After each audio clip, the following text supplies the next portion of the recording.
Before you touch my boat, you might want to check who actually owns this dock. The tow truck was already backing up when Karen smiled like she'd finally won. She waved HOA rules, pointed at my boat, and told everyone it was coming out of the water. What she didn't realize was that one phone call was about to flip everything, because by sunset, it wasn't my boat being towed.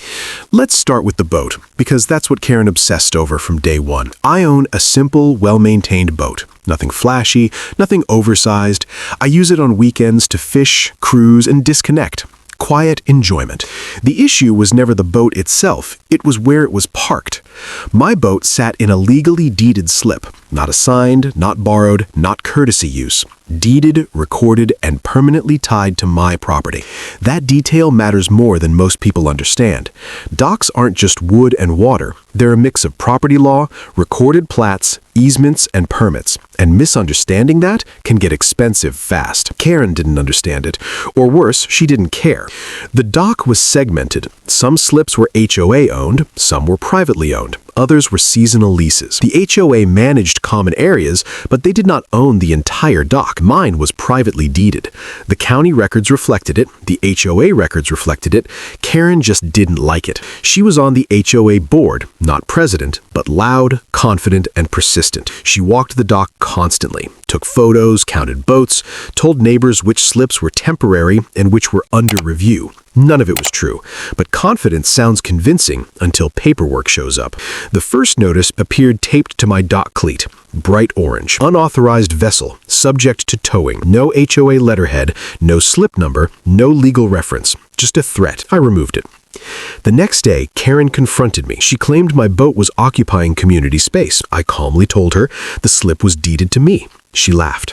Then she said the sentence that sealed everything. I already called a tow company. She didn't stop there. She emailed the HOA list accusing me of stealing dock access, told neighbors my boat was being removed, printed fake violation notices and taped them to my slip. The confidence was unreal. The problem with lying in writing is that it creates evidence, and Karen created plenty. When the tow truck arrived, Karen looked triumphant. She pointed at my boat like she'd won. The driver asked one simple question. Who owns the dock? The HOA, Karen said instantly. I didn't argue. I didn't raise my voice. I stepped aside and made a call. Not to a lawyer, not to the police, but to the county records office. Every slip on that lake had a paper trail. Within minutes, I had the dock plat map, the ownership ledger, and my recorded slip deed on my phone. Clear, undeniable. I handed the phone to the tow driver. He scrolled. His expression changed. Then he looked at Karen. Ma'am, he said, this slip isn't HOA property. Karen tried to interrupt. He raised a hand. That's a problem. You signed the tow authorization. She pivoted fast. Well, even if that one isn't, there are other violations on the dock. That was her second mistake. The driver asked to see documentation for all dock ownership, not just my slip, because tow companies hate liability. If ownership is misrepresented, they're responsible. Karen had nothing. No master list, no breakdown, no authorization proving HOA ownership of the areas she claimed. The driver made a call to his dispatcher. His posture changed as he explained. He pointed at the dock, at Karen, at the paperwork. Then he turned back. We have a problem, he said. Karen smirked, until he explained it wasn't my problem. Because the HOA had falsely claimed ownership to authorize towing, the company had to correct the situation. They couldn't selectively tow under an invalid authorization, so they followed protocol.